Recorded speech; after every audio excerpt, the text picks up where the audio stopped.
Shalom.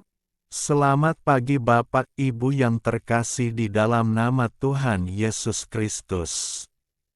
Saya berharap kita semua dalam keadaan sehat. Sebelum kita memulai aktivitas kita, marilah kita mulai berdoa dan mendengarkan firman Tuhan.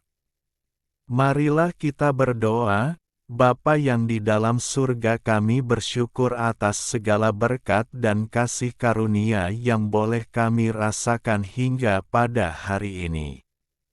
Pagi hari ini Tuhan, kami ingin mendengarkan firman-Mu. Kiranya Engkau berkenan menguasai hati dan pikiran kami agar kami mampu menerima firman-Mu serta menjalankan firman-Mu di dalam kehidupan kami. Di dalam nama Tuhan Yesus Kristus kami berdoa dan mengucap syukur. Amin. Saudara-saudari yang terkasih di dalam Yesus Kristus, firman Tuhan bagi kita pada saat ini tertulis dalam Habakuk 1 ayat 5, lihatlah di antara bangsa-bangsa dan perhatikanlah. Jadilah heran dan tercengang-cengang, sebab aku melakukan suatu pekerjaan dalam zamanmu yang tidak akan kamu percayai, jika diceritakan. Saudara yang terkasih dalam Yesus Kristus, pernahkah kita merasa ditinggalkan oleh Tuhan?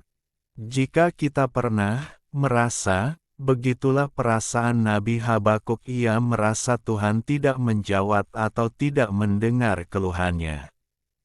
Habakuk adalah Nabi Yehuda sekitar abad ke-7 SM menjelang kehancuran Yerusalem, sebelum pembuangan Babel. Bangsanya penuh dengan ketidakadilan, kekerasan dan kemerosotan iman.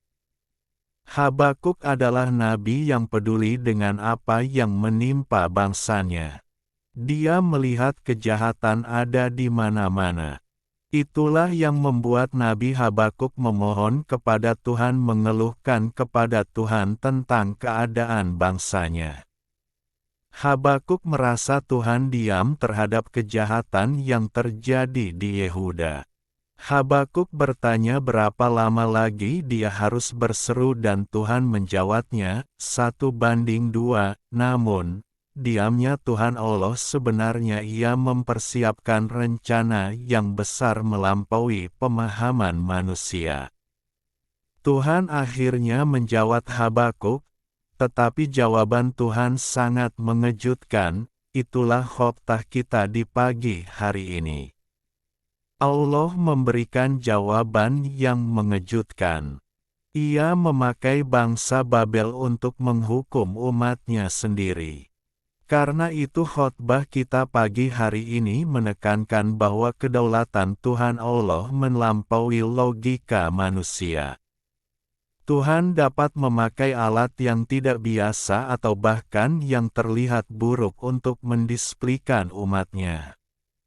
Kata heran dan tercengang-cengang dalam ayat ini menunjukkan bahwa tindakan Tuhan sering spektakuler dan tak masuk akal bagi kita. Saudara yang terkasih, saat menanti jawaban Tuhan kita harus hidup dalam iman. Bersabar dalam setiap proses. Dalam situasi yang krisis, rencana yang gagal atau berantakan, janganlah kita buru-buru mengatakan Tuhan tidak peduli kepada kita. Rancangan Tuhan berbeda dengan manusia. Kekuatan untuk dapat bertahan merupakan ketetapan Tuhan. Allah tidak tinggal diam pada umatnya. Jangan melewatkan pekerjaan Tuhan hanya karena bentuknya tidak sesuai dengan apa yang kita harapkan, daripada kita tenggelam dalam kecemasan atau kegelisahan. Mari kita latih mata kita melihat dan mencari jejak Tuhan. Gunakanlah perspektif Habakuk untuk tetap bertanya dan menanti jawaban Tuhan dengan iman percaya kita. Tuhanlah memegang kendali penuh atas kehidupan kita. Kita dipanggil untuk tetap percaya meski rencananya sulit dimengerti. Amin. Mari kita berdoa. Terima kasih Tuhan untuk firman-Mu yang boleh kami dengarkan.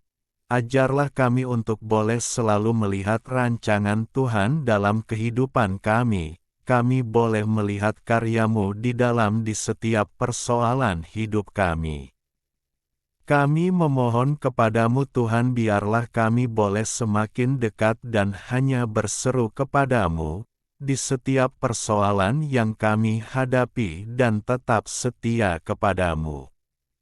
Berkati kami sepanjang hari ini untuk dapat melakukan aktivitas kami. Di dalam nama anak-Mu Tuhan Yesus Kristus kami berdoa.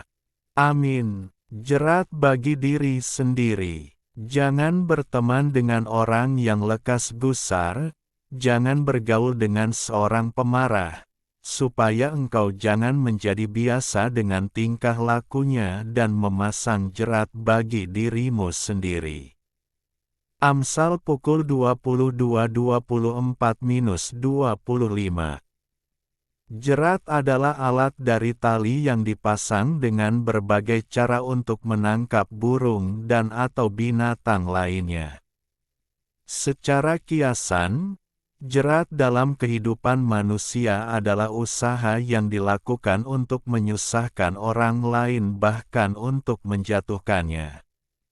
Bisa juga bahwa hal-hal tertentu, walau kelihatan baik, tetapi jika itu membatasi ruang gerak atau mengekang seseorang dalam kehidupan ini, maka itu sudah menjadi jerat kehidupan.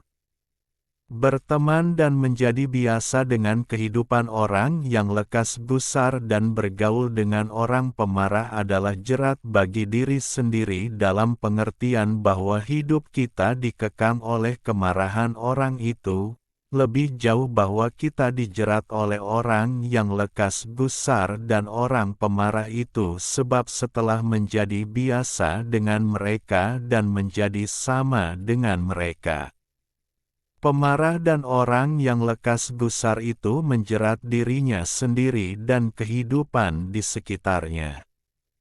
Belajar tidak marah, atau tidak meledakkan marah ketika sedang marah adalah kekuatan hebat yang hanya dimiliki oleh mereka yang tergolong sebagai orang bijaksana.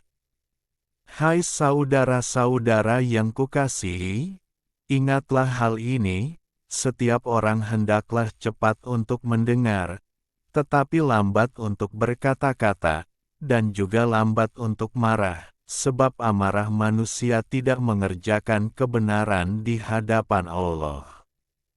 Yakobus pukul 1:19-20.